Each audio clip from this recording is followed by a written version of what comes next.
ပုပ်ပါတောင်ချေရဲ့အေးမြတဲ့ရိပ်မြုံလေးထဲမှာမကြေးမုံနဲ့မောင်မောင်မြင့်တို့ဇနီးမောင်နှံဟာအရန်ကိုချစ်ကြသူတွေပါသူတို့ဟာဆေးရဲပင်ပန်းပေမဲ့တောတောင်ကြားမှာအလုတ်လုတ်ရင်းတယောက်ကိုတယောက်ဖေးမလို့ပျော်ရွှင်စွာနေထိုင်ခဲ့ကြပါတယ်တနေ့မှာတော့သူတို့ဟာသူတို့ရဲ့အချစ်တွေခိုင်မြဲဖို့နဲ့နောင်ရေးตายရဖို့အတွက်ပုပ်ပါတောင်ပေါ်ကဖျားစီကိုဆူတောင်းဖို့တက်ခဲ့ကြပါတယ်ဒါပေမဲ့ဖျားပူးပြီးအပြန်လန်းမှာတော့သူတို့ရဲ့ဘဝဟာအမှောင်ဖုံးသွားခဲ့ရပါတယ်။တောအုပ်ထဲမှာမကောင်းမှုလုပ်နေတဲ့လူဆိုးတတိုက်နဲ့ထိတ်တိုက်တိုးခဲ့ကြတာပါ။လူဆိုးတွေဟာသူတို့ရဲ့လျှို့ဝှက်ချက်ပေါက်ကြားမှာစိုးရိမ်ပြီးမကြေးမုံတို့ဇနီးမောင်နှံကိုတက်တေဖြောက်ဖို့လိုက်လံတက်ဖြတ်ပါတော့တယ်။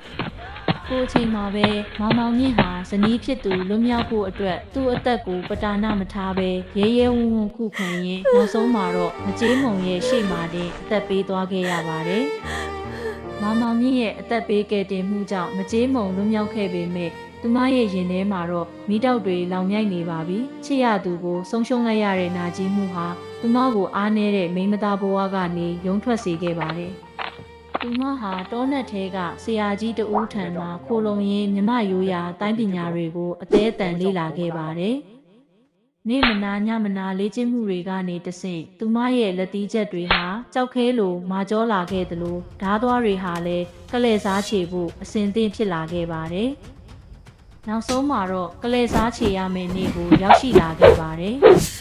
မကြေးမုံဟာသူမရဲ့ခင်ပွန်းကိုတက်ခဲ့တဲ့လူဆိုးကိုင်းတွေကိုတကူတော်ဝင်ရောက်စီးနင်းခဲ့ပါတယ်။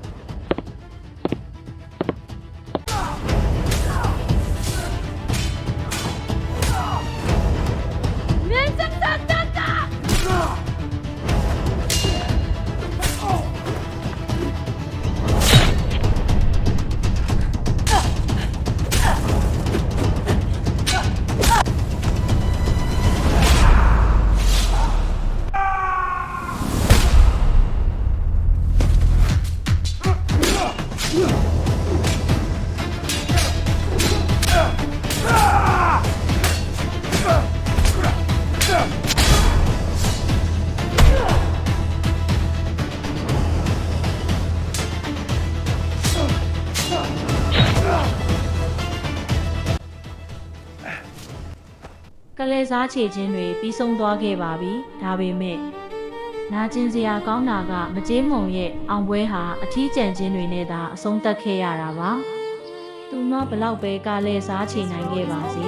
။ချစ်ရတဲ့မောင်မောင်ကြီးကတော့တနေ့မှပြန်လာမလားဆိုတဲ့မျှော်လင့်ချက်နဲ့အတူလေးလွင့်သွားခဲ့ရပြီဖြစ်တဲ့သူမရဲ့ကဘာငယ်လေးတွေကိုဘယ်တော့မှပြန်မလာနိုင်တော့ပါဘူး။